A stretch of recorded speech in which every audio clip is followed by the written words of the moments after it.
Hi everybody, I'm Tash. And I'm Damo. And we are so excited to bring you this week's episode of The Barry Chronicles. This week we're talking to Andrew from the Weight Issues Network.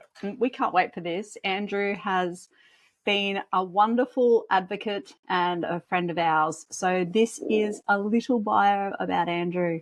Andrew is passionate about supporting people living with obesity and mental health issues, including himself. He represents the voice of Lived Experience on Obesity Australia Board and is active on several other committees and working parties regarding health, mental health and obesity.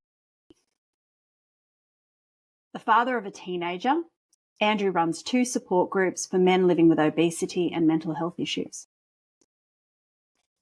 Welcome, Andrew. This episode of the Barry Chronicles is proudly brought to you by Bariatric Support Australia.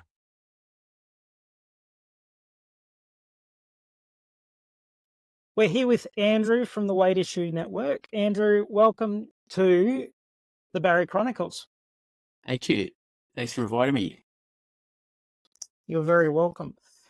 So we've gone through your a bit of your bio in our introduction, but could you just walk us through where you started with this whole journey of weight loss and the things that you're doing now? Okay, so I've lived with obesity for most of my life, and my family is big people and smaller people, and I think the people who aren't physically doing stuff tend to put on a bit of weight. So that's definitely in my family. I come from a family where there was some pretty full of mental health issues in my family, and things of that kind of nature that go along with that. And so, yeah, I've always had weight issues. I had times in my life when I wasn't as big as other times, but it's been something that's been definitely part of my journey. And there's a long time when I wouldn't want to talk about this. This subject was really, I wouldn't even want to talk to my family about it. I was uncomfortable talking to my wife about it. And, even us talking today would be the least thing I'd expect me to be doing, from 5 years ago. We have this conversation. It's very brave. Well, I feel comfortable here, Tash and Damo. I feel very comfortable with you too. And, And likewise. it's just nice to be talking to you too, because I know what you bring, what you've talked about yourselves, and the journey that you've been through. I've learned a lot from both of you, and it's been a wild ride. I'm feeling I'm in a good place right now, where I am right now. I've still got a few health issues, but I turned 50. I was just telling you earlier on the weekend, on Saturday, and we're just talking a little bit off air earlier, and my wife and son decided that we'd be going for some bushwalks on the weekend, and I love it. Yeah, it was something I would never expect I would want to do, but these days I feel good about moving my body and being active and being in the sun, not being frightened of being out there in public, being in front of people, and worrying about sweating in the heat and all the things that go along with being a bigger person. Yeah. And it took me a long time to get to this place, but I wish I knew all those years when I was struggling to try and find some answers, and even to know what the problem was, because I thought it was just me. I just thought it was me. I can't get things right. I'm an idiot. I'm a failure. I'm greedy. All these things, and I know I tried really hard. I tried so hard. All different things, all the things that you're supposed to do. With exercise, with eating healthy. And I just kept, I would lose, 20 kilos, up to about 20 kilos or so, and even more. But there's a period in my life, I lost my father about 18 years ago now, and it was a time in my life where it was definitely another a mental health crisis at that point. Yeah. Since unfortunately my family when he passed away, kind of split up, and which sometimes happens with family members. They can either be pulled together or pulled apart, and that for me that was a big crisis, and things started to spiral with my weight then more than ever. Yeah. And I just had, not long after that, our son was born, so I had a lot of reasons to be very happy about my life. And my wife has always supported me. She's always said whatever. I've always been very lucky for that. But so I tried it even harder. I just thought, I've got to go for it now. My dad would want me to be healthy, and I want to be a good example to my son, but I just couldn't do it. I try really hard. I keep injuring myself. I'd over-exercise. I would try and not eat. I'd try and restrict my diet till the evening, be on these different kinds of diets. And by the time I'm making the family meal, I'd be eating all the ingredients like I couldn't help myself. I'd be like in a binge mode, unhealthy things. And anyway, I just kept cycling over years, just putting weight on and taking it off and putting it back on again, and always a bit more weight, and always feeling even more shit about myself. And fatigue, like the mental fatigue was so much. And isn't that just one of the hardest? It's one of the hardest cycles to be in when you want so desperately to change and do whatever it is that you're wanting to do. I mean, for me, my children were a huge motivator as well. I wanted to be able to be healthy and show them what I felt they needed to see from their mother. But I would always come back to food. For me, I was just caught in that cycle. Yeah. It's such a relatable thing, Andrew. It really is. I didn't know that, Tash. I didn't know. I wish I was speaking to you back in those days. I didn't know that. And I thought it was me. And food, as a kid, was my coping mechanism. With everything that was going on at home, I was the eldest child. And a lot of that came to me, what was happening at home. And that's what I turned to was food. As a kid, there's no, not in my household, there wasn't drugs and stuff and access to that, but food is what I turned to. And even now, even after everything I've gone to, food is often something I will still return to as a comfort. I'm more aware now that that's what I'm going to go. That's what's happening. It doesn't happen to anything like it did in the past, but it's always, been the comfort. And I think it's got quite of us through a lot of things. But it has that other thing that it can, when it gets really bad, it can destroy your health too, and your mental health. So I just realised what I was doing wasn't working, and I knew there was something more going on, and I felt there was a mental health component, which I started to think, okay, I need to engage with this.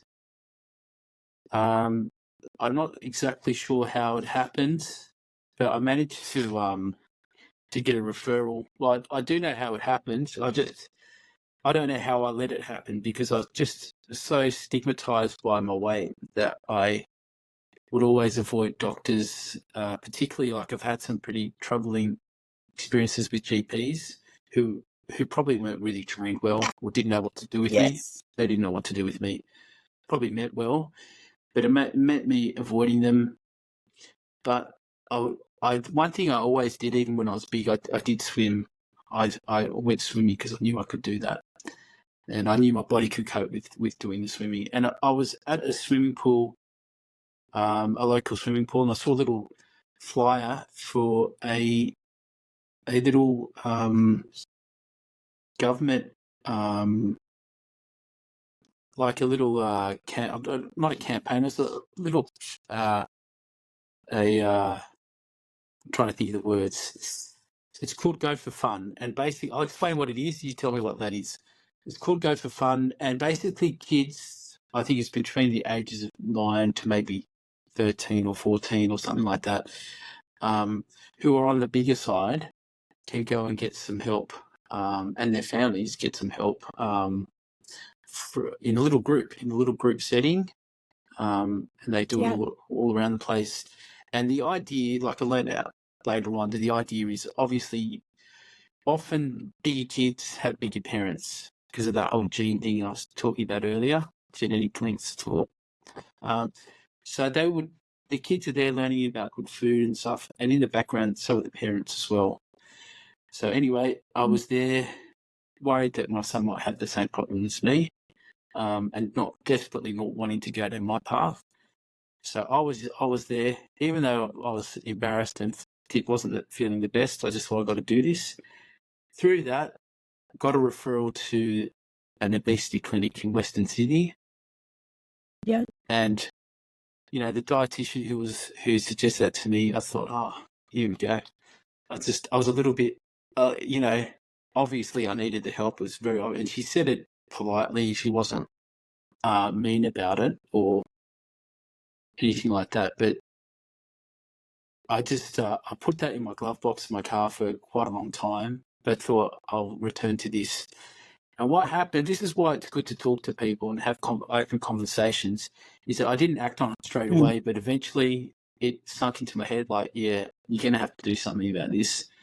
This is, and I did. Eventually I went to the clinic. And when I did get that referral to go down there, I then decided, okay, well, I better lose some weight before I get to the obesity clinic. That was my first thing I thought. I better look good for these people because they're going to be checking me out.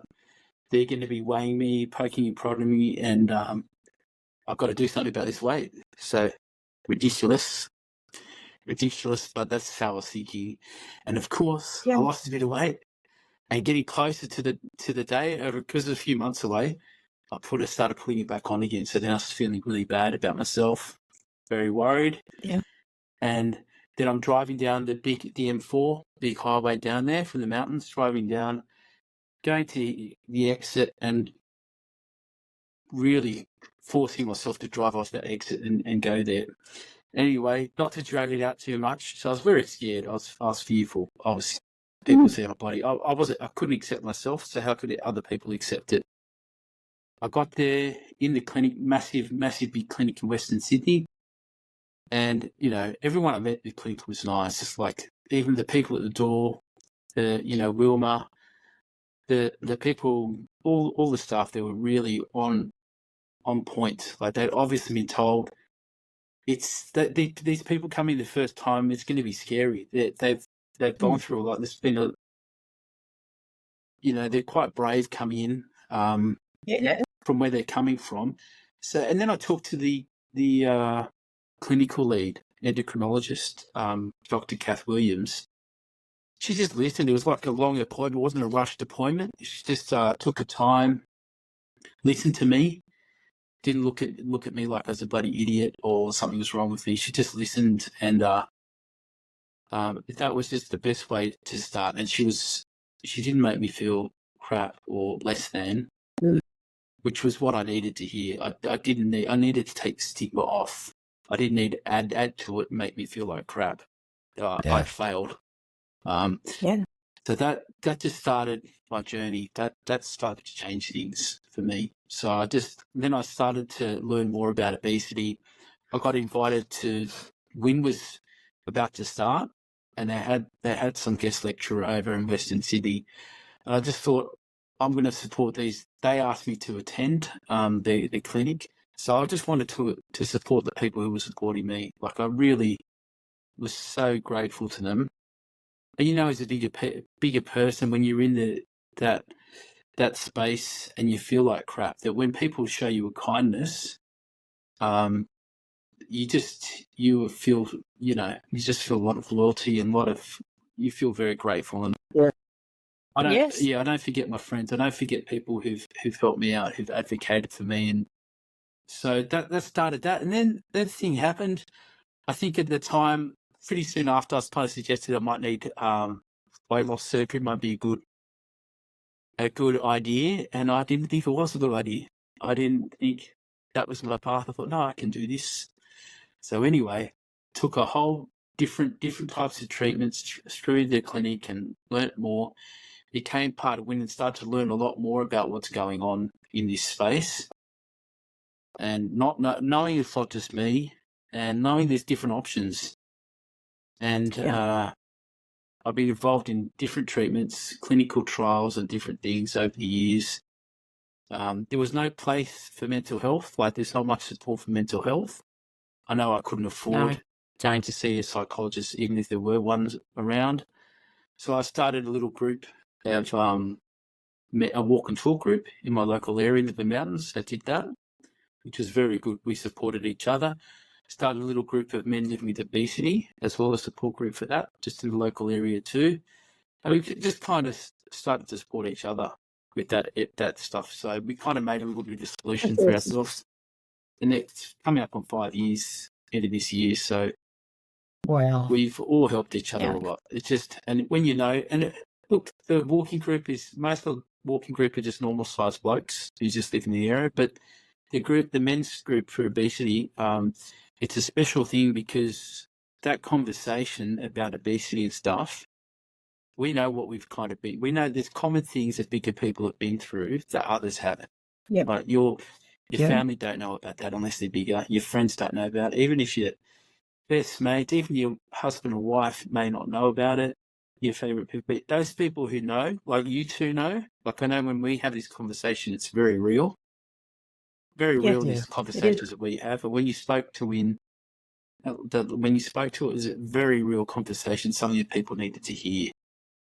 And that really helped me a lot, being able to download stuff and just feeling people are on your side and truly understand the crap that we go through.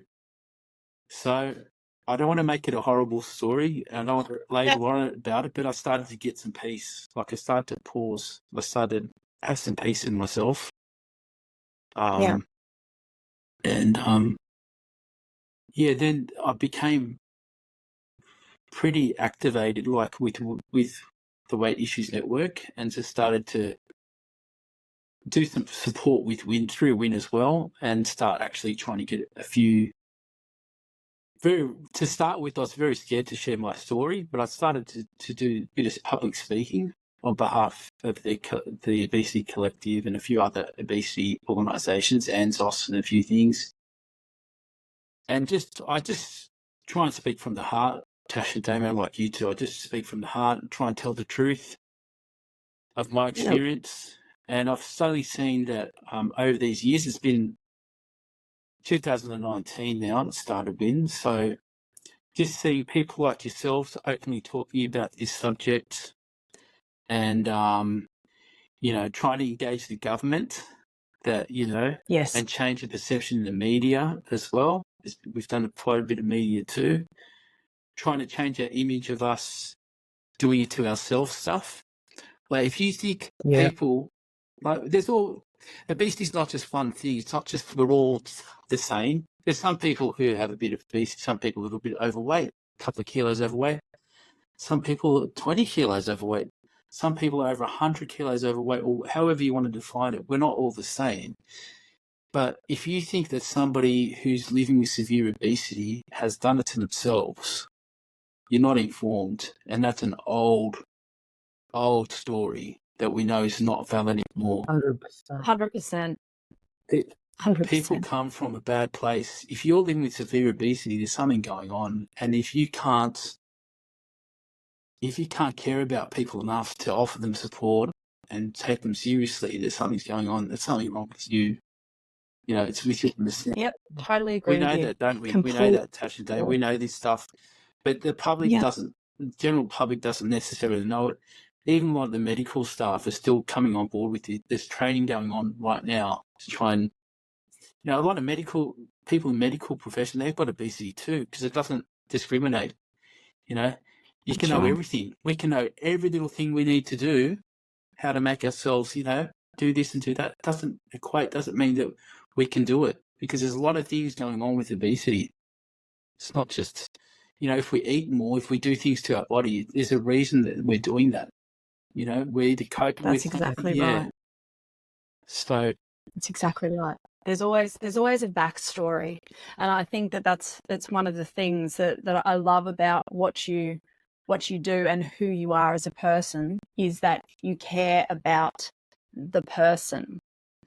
And that is such a valuable and important thing, to be seen as a person that is living with a condition that has come about for a variety of reasons, but certainly not because we were lazy, certainly not because we just chose to eat shit, or certainly not because we wanted to be in that position. But sometimes you are in an unimaginable position, and the only way and the best way to cope is just to get by.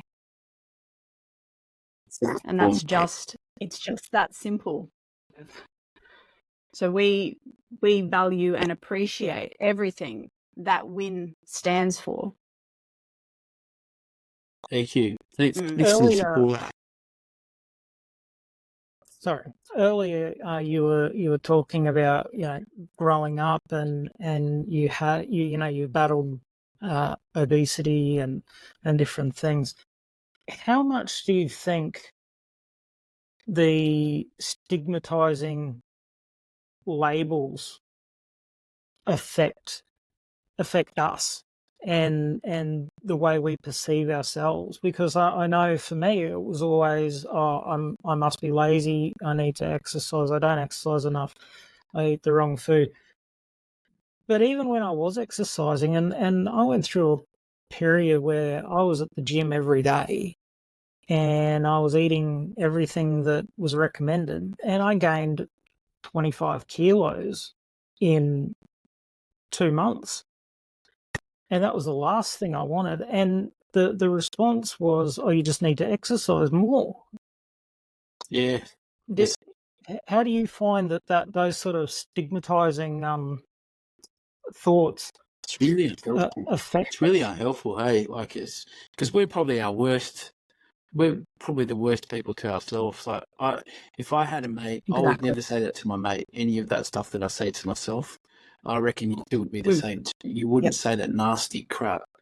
And just, it's horrible, like, not even wanting to leave the house, like not wanting to go outside. I've had friends who've just haven't left the house for ages and just got really bad, really in a bad way. I remember not wanting to leave, want any excuse not to go to so many weddings and family functions I didn't go to. I'd always have a pretty try and think of a decent excuse, but that's horrible. You're missing out on your life. You're missing out on my kid's life, on my family's life, because of that stigma, that what's in my head or what's on the media, what's being portrayed in the media, what's in the newspapers. You know, fat, lazy, stupid, can't get it right, and you know, how could he now be in charge? How could he be a boss in this? How could he be in charge of this department, or she? How could she, look after these people or whatever because of their weight? Like, it's so stupid. So many people that I know who are bigger bodies are very intelligent people who know what to do or have a good idea of tried many things, but they're still failing to do it and getting blamed for it. So, yeah, I just think the story needs to be changed. The whole narrative about it has to be changed. We need to, and it's scary because if we do open this narrative, we're going to need a lot more services. There's going to be a lot more need for obesity clinics and different treatments, different options. You know, whatever that option is, whether it's surgery, pharmacotherapy, whatever we discover. Like, there's new things on the horizon too that are neither of those. And whatever it is, let's make it available to people. Why should people suffer with this? When we treat everybody else, we give people cancer treatments when we know they may not live for another 6 months, but we spend thousands on the treatments just to prolong their life, you know, for maybe 6 months or so. And not that I begrudge anybody of any treatment, but seriously, people, particularly on the higher end of the weight scale or the ones suffering most, we should be looking after them as a no-brainer. We should be doing that, whatever it costs. Totally agree. Yeah. Completely agree. Yeah. It's something that Damo and I are incredibly passionate about, as you know. when you've been in a bigger body, when you've sat back and you've experienced what life feels like in that bigger body, and you know that there are answers. To me, it's just cruel to not make them accessible. It is very cruel. It's very cruel. There's people like we just got to. I think like we've already talked about it. Us three. We just need to start advocating for each other and for people in that community who need it. And when they can't get help, point out what help is available. And if that help isn't available, That's right. let's start making noise about it, because it should be available. Yeah. But my life, from being somebody who was really on the way out, I was going like I didn't see a purpose for myself. I just thought that common thing that your family would be better off without you, and that's where I was heading. I had enough. Like I just in and out fatigue, that loop, that weight cycling crap was happening to me, and I just thought, and but through this I've changed it. Like my son's in year 12. It's a tough time, and I'm not focusing. I think I've told you before, but I'm no longer fighting that whole obesity thing. It's not so much it's not so draining anymore. Like I feel like I can actually be present. So that's the thing. My biggest gift to me from dealing with this stuff is that I'm present now, and that's amazing. You know, I'm not. It absolutely is. Yeah. I think for me, that was something that I really noticed a lot, was that I just, even if I did sort of convince myself to go out to something, I quite often just sort of sat there and wasn't involved. And I wanted to be more involved in things with our daughter, and it just really limited me, because I believed all this crap that people had said about me for years. I have a very vivid memory of sitting in the car at my son's football games. I never got out of the car ever.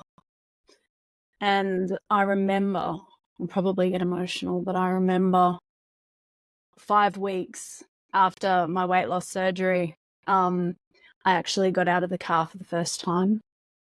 And I walked over and I stood on the sideline, and I remember my little boy's face.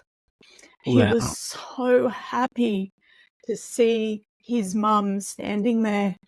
And I'd been there for years, but I'd never gotten out of the car because I didn't want him to be embarrassed of me. And showing up, even though I was there, but showing up physically on that sideline, I could see how much that meant to him, and it just motivated me. It put a fire in me to go further, but it also put a fire in me that day to make sure that other people would be able to participate in their own lives, be actively participating, not just sitting on the sideline. That's why these treatments matter. That's why professionals that care about these treatments matter to me. They are a priority to me because they care and understand the voice of lived experience. And we're saying that we want to be seen, and we have just as much right to be seen and be present in our lives as anybody else. You hit the nail on the head with that, I reckon. I think every big person can relate to that, not wanting to be a source of embarrassment to their kid, and then you coming out of that and then being there. Imagine what he felt, that warms my heart so much to hear that. I think that is just a perfect thing to talk about. That whole coming out of that dark space and being present and available for your kids in every way that you want to be. That changes his life, that changes all of our lives. our community too. Us being present in the That's community right. too. And Yep. And it doesn't mean that we're not afraid, because let's face it, I was still in a bigger body. all right, Very okay, much so at that point. I was still that's in a great. bigger That's body. great. You can do it because we need to show But other I people. but I Yep. I knew I have just as much right to stand on the sideline and cheer for my son as anybody else does. And I'll be fucked if I'm going to keep sitting in the car and hiding. And if you are in a bigger body, you don't need to hide. It's that simple. We have just as much right to take up space in the world as anybody else does. And whether we go down a surgical route to address health concerns or whatever, we all have a right to take up space. Very well said. You love that. And I wonder if people had that attitude, just that attitude to take, that you have your own space regardless of your size, would there be a lot less issues with obesity? And just having conversations like this, if we're more free about not having to worry about how everybody perceives us, how the media, how we're portrayed in this world, if we just felt better about it, I think there'd be a lot less mental health and this too. There'd be great flow-on effects. Totally agree. Just starting these conversations, Damo, Tash, and the conversations you have on your podcast, it makes people know they're not alone. This is happening. There's things that we can do about it. And this is the beautiful part of it. This is when you come through it all, or when you're actually being honest about yourself and wanting to be in the world, that good things happen. You'll find answers, or you'll find people who will support you too. I remember going to kindy, the first day of school, kindergarten. So the first day of kindergarten, primary school for my son, being obviously always the biggest person in the room. No, I've very rarely in my life ever not been the biggest person in the room until recently. And that thought's in my head, thinking, my beautiful son's starting his kindy today, but I'll be there. And I was there, and you're just seeing some of the parents who kind of think, oh no, I won't be dealing with this guy. I'll just keep away from him. And then people that aren't like that too. There's people who do have awareness as well. I think these days, I rather be angry at people for not accepting me, or treating me badly. I just think, I try now think what's going on in your head that you're acting that way.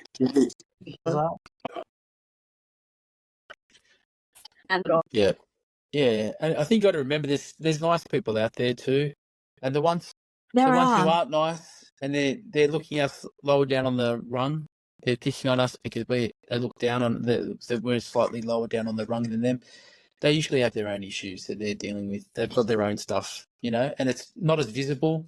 Our stuff, you can see it. You can see it on our bodies. When we're bigger, you can see that. Yeah. Their issues we might maybe not see, and they've got their own stuff they're dealing with.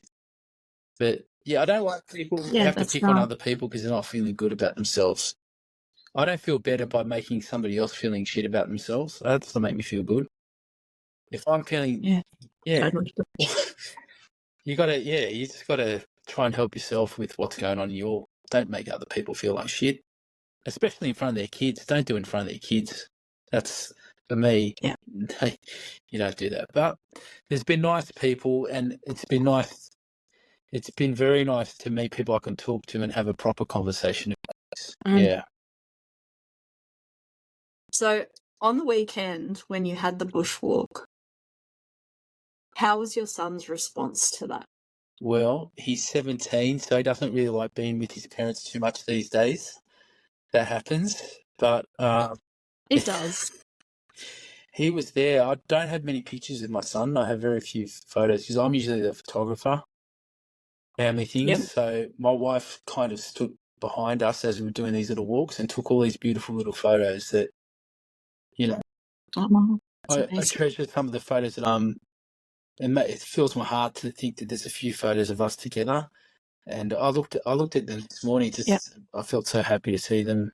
and I'm looking different too, because I did get treatment for my obesity. I did find an answer, and I'm still a work in progress.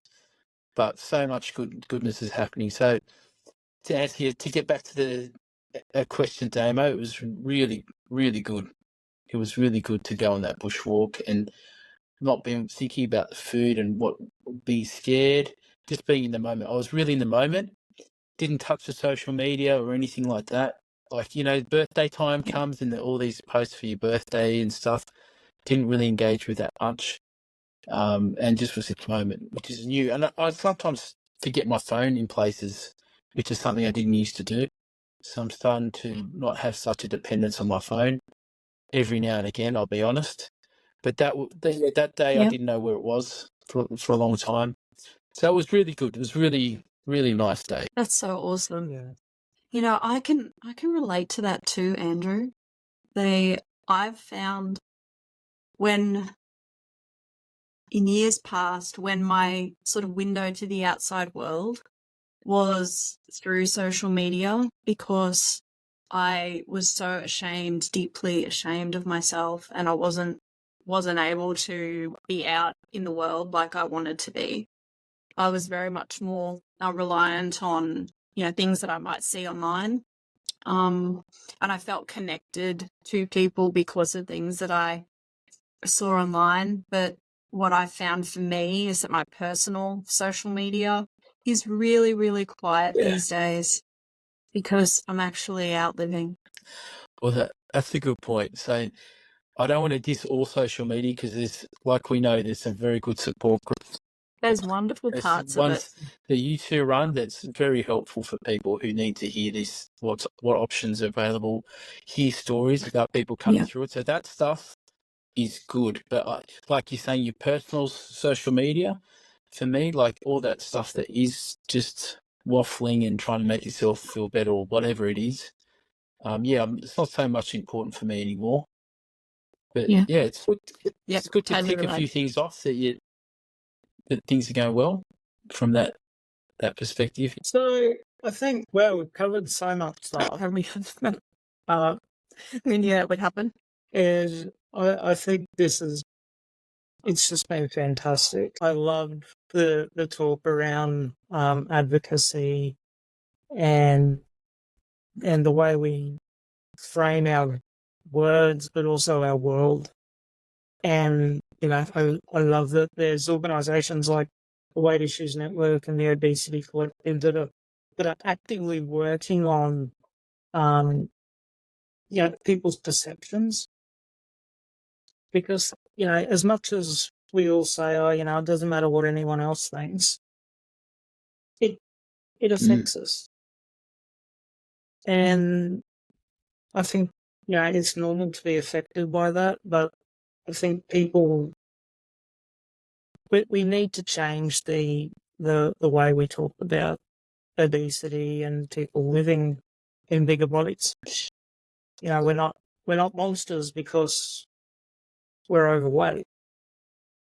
We're usually pretty sensitive people. I reckon most of us are pretty. We're not all the same, but we're usually pretty empathetic to others. I reckon we're usually quite sensitive, I think so too. hypersensitive, and I think we're generally pretty nice people. And can relate to being the fat friend too, which is another one that's not probably great. But being the fat friend and bending over for people, not that that's a good thing, but yeah, I think we've changed our views on heaps of stuff. Like we used to think AIDS, the gay disease, they've done it to themselves. Let them at it. Let them die. That was a perception. That's changed. Mental health. Thank goodness. Crazy mental health people, all those lunatics. That's changed too. We've changed our perception on that over time. We know that mental health. There's a lot of things affecting people to have issues, mental health issues, and same-sex marriage. Why shouldn't people be married to each other if they love each other? Should we stop that? Yes, 100%. There's so many different things that we've been wrong about. Like, or we've become a bit more humane about things, become a little bit more educated, and we need to do the same with obesity. Yes, agreed. Agreed. doing it. Yeah. It's we're all doing it. It's slow, but we've got to talk about it. Hey, we've got to let people in on the discussion We do. and keep talking about it. And then National Obesity Strategy. So that came in a few years ago. The government National Obesity Strategy to change things. There hasn't been much going on, and we got to help the government with coming up with some ideas of what we can do for the people who most need it, and also for people who may be going in that direction, how we can also help them so they don't have to get to really big weights and having huge health issues. We can also do some stuff to prevent that, but also look after the ones who are there now or who are in that ballpark, and let's help them with what options they have. So we've got to help the government, federal government, state government, and our local governments, because they can all work together. And funding's the problem.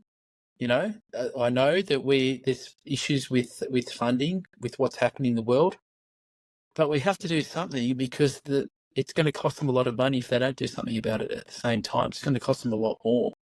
So we've got to. That's right. Not a politically sexy thing, obesity. It's not. It's not politically sexy. It's not the cause. But we've like we've said, we've changed our views on many things, and this is one we have to have a nicer dialogue about, a nicer, friendlier dialogue about it, and make some changes. We agree. Yeah, I know you both do. I'm just happy we're talking about it. And we will be there right beside you, Andrew. Thank you. We need your help. So we need. So if people want to know more about the Weight Issues Network and how to get involved with some of these things and pushing for change and how do they activate it? How do we find out more? Please just Google the Weight Issues Network. Weight Issues Network. There's a little join button that's for free. We're not peddling anything. There's nothing. We just want to talk to people. So join. So I think the first thing is have your little community of people to support you. So people who know what you're talking about, like you two, like the little groups that we have through WIN. So we meet monthly. We have a little community meetup. So you'll meet other people who are in the same boat, still figuring out what they're going to do, and some people who are getting there. So join WIN. At this stage, to me, who will be answering the call, I'll give you a call back and have a little bit of chat. And it's funny because these meetings that we have, I don't know if you guys ever saw that movie. It's on the back of my wall there, The Whale. I don't know if you guys ever saw The Whale, but this bloke used to teach his students on a video chat and not have his screen on. He used to pretend that his screen didn't work, right? Because he didn't want people to see how big he was. Sometimes at our meetings, we have people who don't have their screens on too. They're not comfortable. It's the first time. It's beautiful to see little communities develop. Like you guys would have definitely seen through your Bariatric Support Australia. See these little communities come up and then wanting to know, is that other person okay when they're not there that week or whatever? They're doing fine. That's wonderful. That's something that wasn't there. So I think we just need to support each other more and get the government on board with some solutions. I think we've got to come up with some solutions, what can work. And, that's the next step. But thank you. Yeah, just join WIN and just see if it works for you. If hanging out with people with the same... No, just join WIN. Right, join WIN. Just do it. If you want to see some change, if you want to be able to positively affect the conversation around obesity and the way that it affects our lives in this country, then jump on board and support the Weight Issues Network. Thank you. 100%. It's okay to be a bit angry. It's 100%. Okay to be a bit angry, but we'll channel it in a good way. Yes, that's right. It's okay to be passionate. Yeah, we need it. We need the passion, definitely. Thank you both for supporting us. Thanks so much for your support and the message that you've been putting out now for years out there already. I'm sure you've helped a lot of people already in what you've been doing. We've got to take it all now to the government, I think. Yeah. We do. We have to. Yeah. Andrew, it's been amazing talking to you, and thank you for joining us today. Yeah, and we look forward to our next conversation. Definitely. Looking forward to whatever we're going to do working together going forward. It's going to be amazing. Yeah.